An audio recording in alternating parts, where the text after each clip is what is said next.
अरुणाचल प्रदेश में एक गांव था। वहाँ हमेशा बर्फ पड़ती थी और वो काफी ठंडा इलाका था।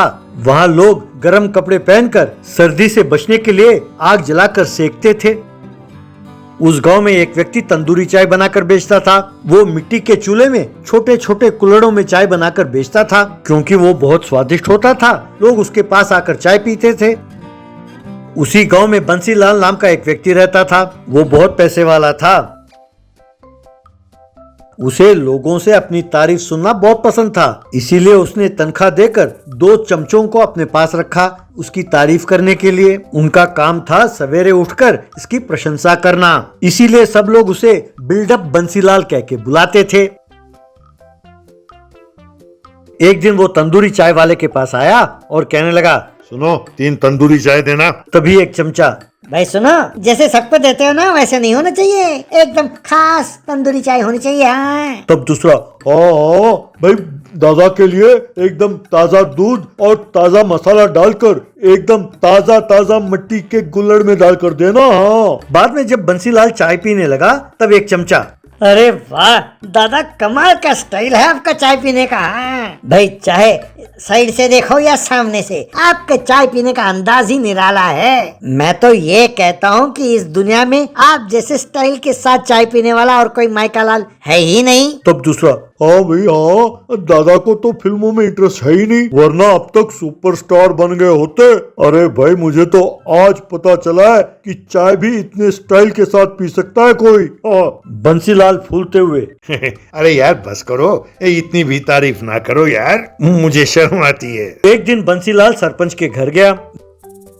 वहाँ एक आदमी टेबल पर कपड़ा इस्त्री कर रहा था। उसे देखकर बंसीलाल यूं कहकर उसे वहाँ से हटने का इशारा किया। उसके हटते ही वहाँ रखे कुर्सी पर बंसीलाल बैठने ही वाला था कि तब वो व्यक्ति, ए तू है कौन? तब एक चमचा, क्या कहा? दादा को देखकर तुम पूछते हो कि तुम कौन हो? हैं? वैसे तू कौन है? सरपंच जी कहाँ हैं? बुलाओ उन्हें, वो तुम्हारी खबर लेंगे। तब दूसरा चमचा, दादा आप नाराज ना होइए, अगर आप नाराज हो गए तो ये आपकी नाराजगी बर्दाश्त नहीं कर पाएगा। इस बेचारे ने अनजाने में कुछ कह दिया, आप इसे माफ कर दो। तब बंसीलाल, तुम ठहरो, तूने मुझसे क्या पूछा? तब वो आदमी, कुछ नहीं, मैंने तो बस इतना पूछा था कि आप हैं कौन?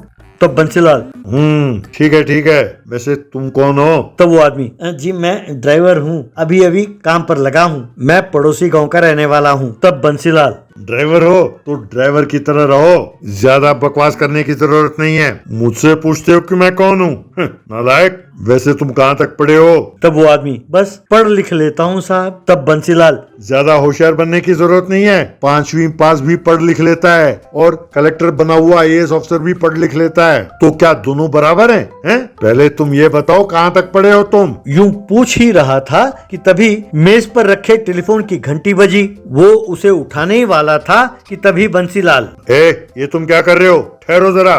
वो व्यक्ति, फोन की घंटी बज रही है साहब। तब बंसीलाल, अरे फोन की घंटी है तो बजेगी ही बजेगी। तुम समझते हो मैं इतना मूर्ख हूँ कि ये भी नहीं जानता? नालायक, तुम मुझे नहीं जानते।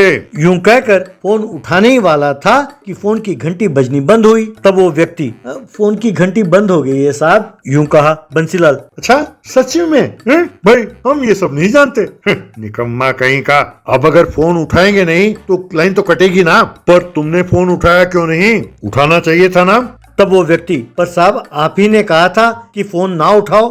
तब बंसीलाल, भाई बड़ा आदमी हूँ, मूड में कुछ भी कह देता हूँ, तो क्या तुम चुप बैठे रहोगे? नॉनसेंस। यूं कह ही रहा था कि फोन की घंटी फिर से बजी।